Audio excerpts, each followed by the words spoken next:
What's up guys, it's Kiko here, and today I'm here to bring you guys the top 5 things that happened in Yu-Gi-Oh! In 2013. Here we go.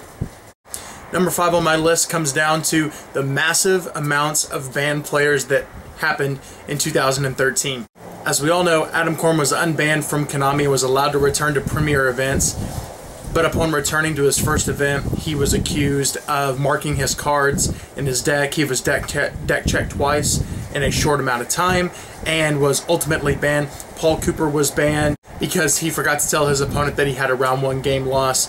We also saw the implementation of many other players being banned, but also a new basic rule that Konami is now implementing that if you get disqualified at a premier Konami event, you are ultimately going to be banned for at least a year. Not the coolest thing in the world, kind of sucks, but it was a big thing to happen in 2013. Number 4 on my countdown, Patrick Hogan becoming, in my opinion, the best player in Yu-Gi-Oh! In the world right now. What I mean by that is in the year 2013, Patrick Hogan had 8 tops and 2 wins, including being our national champion and going to Worlds. Premier events do include the Arg Circuit Series. They had over 400 players at most of these events, and the top tables were filled with the best players in the game right now for the most part. Patrick Hogan has solidified himself as the #1 contender with multiple decks. He did it with Dragoonity Rulers. He did it with many other decks. He's a top contender right now. He is the player to beat in this game, and he comes in at my number 4. Number 3 on my countdown is the announcement that Konami made earlier a couple of months ago that the top 16 of YCSs will now be a draft format.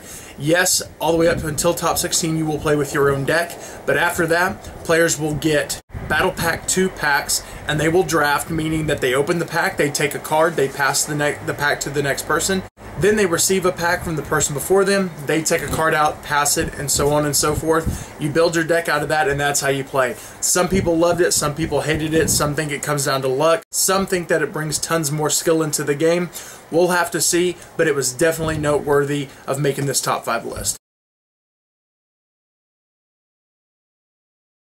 Number 2 on my countdown comes down to Konami announcing multiple ban lists a year. More than 2. We are going to have 4 ban lists a year. That was an absolute shock that happened earlier this year, but it was really cool at the same time.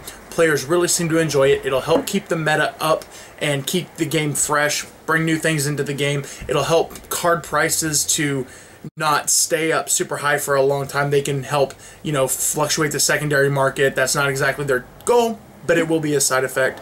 And then also, they also separated the TCG from the OCG ban list. That was pretty cool. It was really nice to actually have Konami seem like they were listening to something we were saying and actually taking players' input into the game and implementing that. I thought that was awesome. It was a huge thing to happen. We haven't had something like that happen in a long time. We're about to go into a new format, so we're already going to see how that change-up feels. Think if we had to go another couple of months with Dragons. Think about that.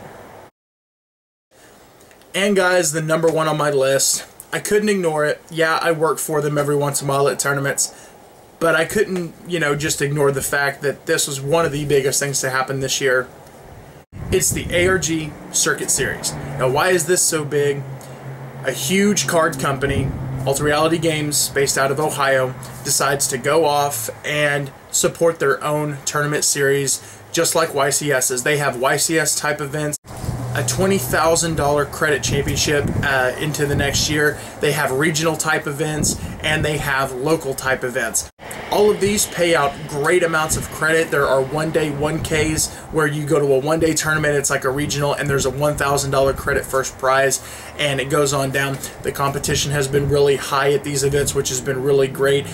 You can use the prizes on anything. A lot of people still think that the prizes can only be used in store credit. No, they have a catalog on their website that you can go on. You can book flights, hotel rooms, you can get electronics, PlayStation 4s, Xbox Ones. You can get pretty much anything you want to. If there's something they don't have on their list, you can contact them and they will attempt to do their best to get it on there.